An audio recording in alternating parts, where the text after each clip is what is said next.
Shalom, queridos irmãos e irmãs, a paz do Senhor a todos. Hoje nós vamos estudar um pouquinho a respeito de um texto que se encontra no Evangelho escrito por Marcos, no capítulo 5, do versículo 24 até o versículo 34. Esse texto ele também é relatado em Mateus e ele também é relatado em Lucas, mas nós vamos pegar essa versão que tem mais versículos, tem mais detalhes, ok?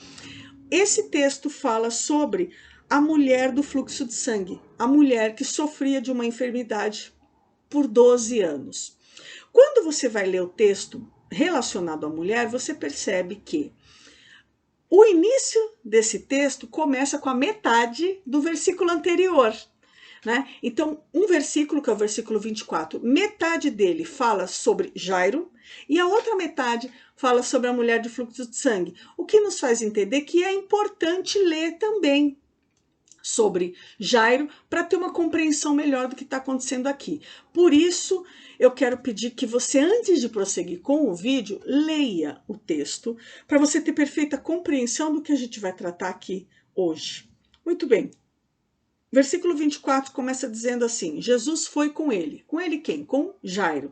Então, Jairo, quando é descrito na palavra, é descrito assim: eis que chegou a ele um dos principais da sinagoga. Está subentendido que é um homem e que esse homem é explicitamente um dos principais da sinagoga. E esse homem tem um nome, o nome dele é Jairo. Esse homem se prostra diante do Senhor Jesus e insiste, suplica, pedindo para que ele vá até a casa dele para curar a filhinha dele, que está à beira da morte. E sabe o que o Senhor Jesus faz? Ele vai. Esse homem, que a gente entende também que é rico, porque naquela época os cargos principais da sinagoga e do templo eram ocupados pelos judeus saduceus, que compravam o direito de ocupar esse cargo de autoridades do Império Romano. Então, esse homem devia ter recurso econômico, é evidente que ele tinha família, é evidente que ele era preocupado com a família dele, ele tinha um cargo, ele tinha uma posição social, ele tinha um nome, ele era reconhecido por todos e ele estava com um problema terrível. Ele certamente precisava da cura e ele certamente tinha buscado outros mecanismos para curar a filha dele, mas não encontrou em lugar nenhum. Por que eu digo certamente? Porque a gente lê nos capítulos anteriores, tanto de Marcos, quanto de Mateus, quanto de Lucas, anteriores a este relato, que os da sinagoga, os do templo, perseguiam Jesus. Chamavam Jesus de embusteiro. Chamavam o Senhor Jesus de servo, né, o filho de Belzebu, né, que estava em conluio com Belzebu. E agora, esse que, sei lá, na semana anterior tinha perseguido Jesus, criticando, falando mal dele, agora falava: olha, eu preciso que você vá na minha casa. E sabe o que o Senhor Jesus faz? Ele vai, né? Enquanto ele está no caminho, acontece algo inusitado. Uma mulher que se infiltra no meio da multidão de forma despercebida, toca na orla da veste do Senhor Jesus e é curada de uma enfermidade que ela sofre há 12 anos. Você vai perceber que 12 anos também é a idade da filha de Jairo, uma menina que viveu 12 anos, está para morrer, uma mulher que está morrendo faz 12 anos, porque ela tinha uma hemorragia. E a Bíblia, nós sabemos primeiro que hemorragia é perda de sangue, né? E a Bíblia nos ensina que sangue é vida, ou seja, fazia 12 anos que essa mulher estava perdendo vida. Como talvez você esteja perdendo vida em alguma área da sua vida, como área de relacionamento, na sua área afetiva, na sua área profissional, na sua área ministerial, no relacionamento conjugal, no relacionamento com filhos.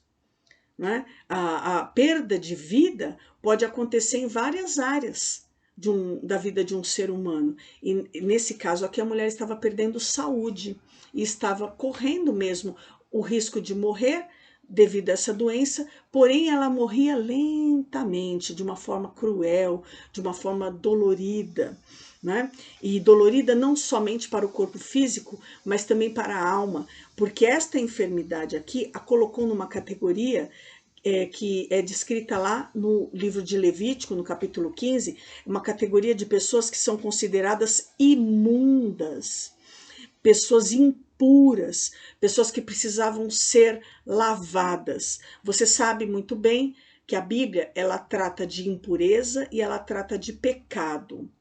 E lá no Antigo Testamento, quando se fala de pecado, o pecado ele é tratado com sangue, porque sobre o pecado era derramado um sacrifício de sangue. Agora a impureza era lavada com água.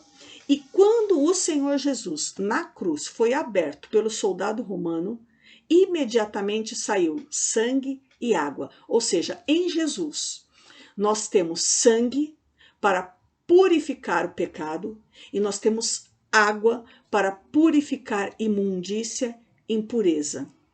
Essa mulher, ela precisava da água do Senhor Jesus para ser purificada de sua impureza. Ela seria liberta desta enfermidade ao tocar no Senhor Jesus. E ela mesma declara, né, que quando ela tocou, se estancou e ela sentiu que o corpo dela estava curado.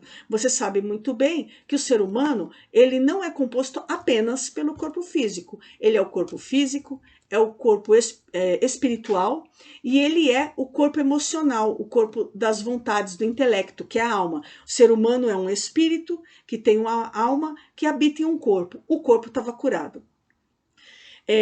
Essa mulher, para começar a mulher, depois ela era imunda, ela não tinha recursos econômicos, porque a Bíblia diz que ela perdeu tudo que ela tinha, inclusive a saúde, o pouco que ela possuía de saúde, o pouco que ela possuía de recursos econômicos, ela perdeu buscando saúde, mas não encontrou em lugar nenhum.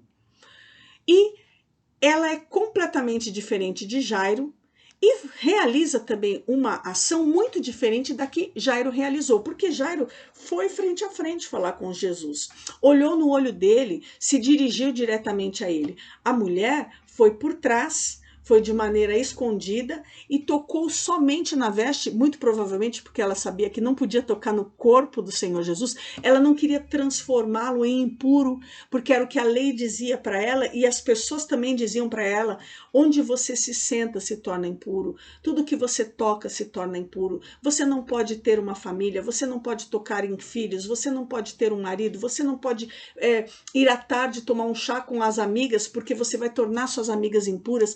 Você tem que ficar excluída, você tem que ficar separada da sociedade. Imagine o que essa exclusão, o que essa separação não causou no interior dessa mulher. Sabemos que ela gastou tudo que tinha para ir buscar uma reinclusão social. Ela gastou tudo que tinha indo buscar cura. Com que intenção? Com a intenção de ter a vida dela restituída, de voltar a ser normal, né? E ela não alcançou. Assim como Jairo, muito provavelmente também tinha feito o mesmo. Você sabe que ele deve ter discordado e ter sido criticado por muita gente nessa atitude. Mas a verdade é que quando Jairo abriu mão de sua posição e foi até o Senhor Jesus, Jesus o atendeu. E a verdade é que quando essa mulher abriu mão, né, dessa exclusão, dessas pinchas, né, que tinham colocado sobre ela, esses rótulos, esses carimbos que tinham colocado sobre ela, ela foi proativa e foi em direção ao Senhor Jesus, mas de uma maneira inusitada. Ela também foi atendida por ele.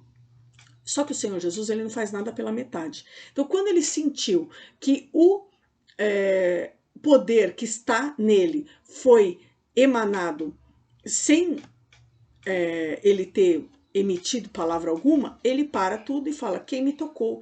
Aí até o Pedro, né, fala assim: puxa vida, Jesus, tá todo mundo te apertando aqui, o Senhor pergunta quem te tocou? Tá todo mundo te tocando. Ele falou: então, deixa eu explicar uma coisa para você. Saiu de mim poder. Ainda que a pessoa não esteja vendo, muitas vezes o Senhor Jesus está operando, muitas vezes o Senhor Jesus está produzindo milagre. Ainda que aos nossos olhos humanos nós não estejamos vendo nada, não significa que não esteja saindo poder sobrenatural do alto. Amém? Bom, você sabe que essa mulher não foi buscar o Senhor Jesus à toa, ela foi buscar porque ela ouviu falar da fama dele. Esse é o 15º milagre que é relatado nos evangelhos que o Senhor Jesus operou. Muito provavelmente ele ouviu falar dos 14 milagres anteriores, colocando o Senhor Jesus num patamar muito diferente do patamar de Elias, por exemplo, que operou 7 milagres, de Eliseu, que operou o dobro, operou 14 milagres, sendo que durante a vida ele operou 13 milagres. E o 14º milagre foi pós-morte, porque um homem morto foi jogado em uma cova onde os ossos de Eliseu estavam sepultados, e ao tocar nos ossos de Eliseu, esse corpo morto ressuscitou. Então, a moça judia conhecia a história de Israel, conhecia a história dos profetas que operavam milagres e reconheceu em Jesus, no mínimo, uma pessoa que tinha o mesmo poder que Eliseu. 14 milagres. E ele iria operar o 15º milagre na vida dela.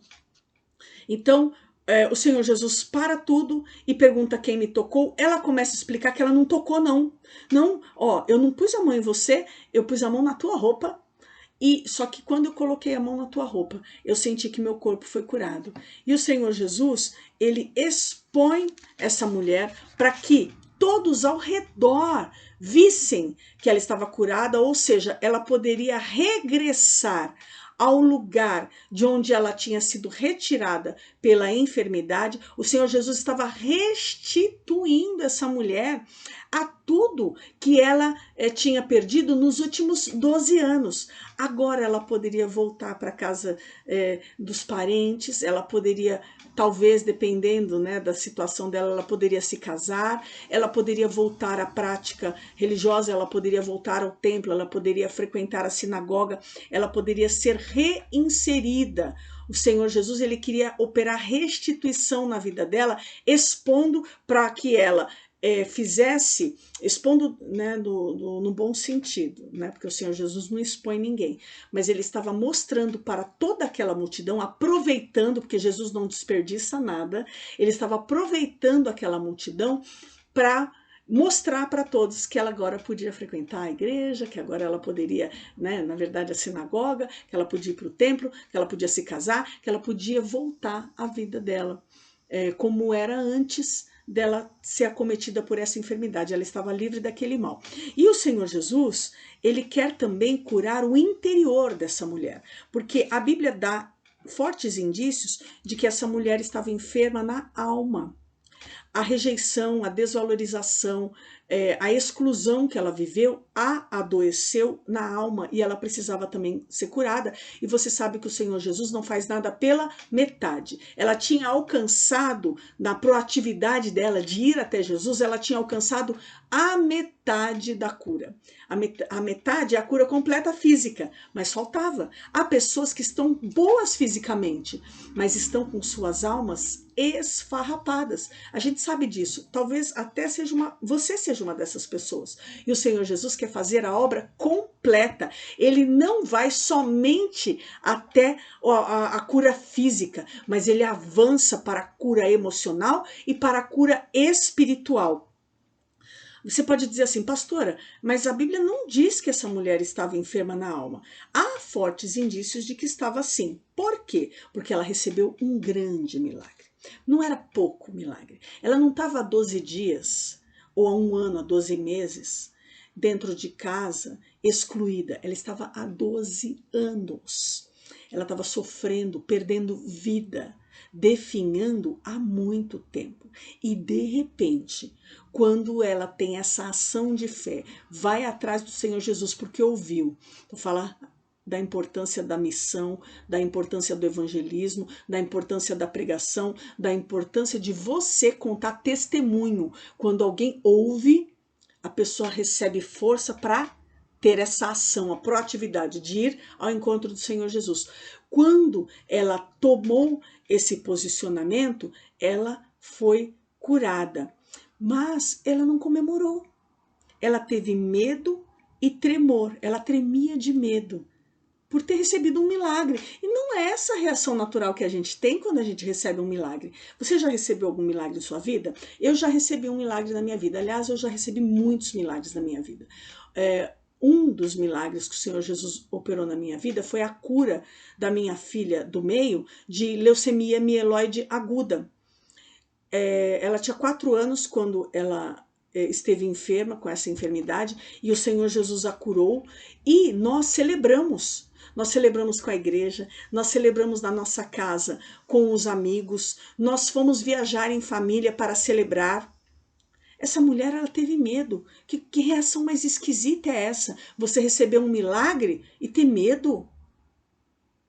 Então o Senhor Jesus a colocou para testemunhar, para também compartilhar com as pessoas que estavam ali o poder dele, mas para mostrar para esse povo, aproveitando a situação, de que ela já podia ser reinserida na sociedade e para curá-la. Era hora de celebrar. Ela não podia ficar com essa amargura dentro dela. Ela não podia ficar com esse espírito de rejeição dentro dela. E sabe como o Senhor Jesus a cura da rejeição? O Senhor Jesus cura essa mulher de rejeição, chamando ela de filha. E você lendo os 4 evangelhos, você não vê o Senhor Jesus chamando mais nenhuma mulher, mais ninguém de filha. Ele fala daquela mulher que estava há 18 anos encurvada como filha de Abraão, mas filha dele? Filha dele é essa mulher aqui. Quando ele vence a rejeição na vida dessa mulher, ele chama essa mulher de filha. Oh, acorda, filha. Filha, você está curada. Eu estou entregando para você a paz, eu estou entregando você liberdade e eu estou te livrando do mal. O Senhor Jesus nos cura na nossa emoção, trazendo paz, que é a nossa herança. Quando o Senhor Jesus foi condenado, morto, crucificado, sepultado, ele disse para nós, quando ele ressurgiu, quando ele ressuscitou, a minha paz vos deixo, a minha paz vos dou, ou seja, o bem que eu tenho, eu estou transmitindo para vocês por herança. Eu não dou essa paz como o mundo a dá. É uma paz sobrenatural que ultrapassa todo entendimento. E essa paz é nossa, por herança. O Senhor Jesus entregou antes essa paz para essa mulher. Chamou ela de filha, uma coisa que ele não chamou mais ninguém. Disse que a fé que ela continha nela a salvou. É a primeira vez que o Senhor Jesus cita a fé salvadora. E você sabe que salvação significa também cura, na raiz da palavra. E ela tinha sido liberta desse mal. O mesmo mal que o Senhor Jesus ensina, lá em Mateus capítulo 6, versículo 13, quando nos ensina a orar, pedindo para Deus nos livrar do mal. Essa mulher alcançou paz, alcançou liberdade, alcançou cura, alcançou salvação e ela foi liberta do mal porque ela creu.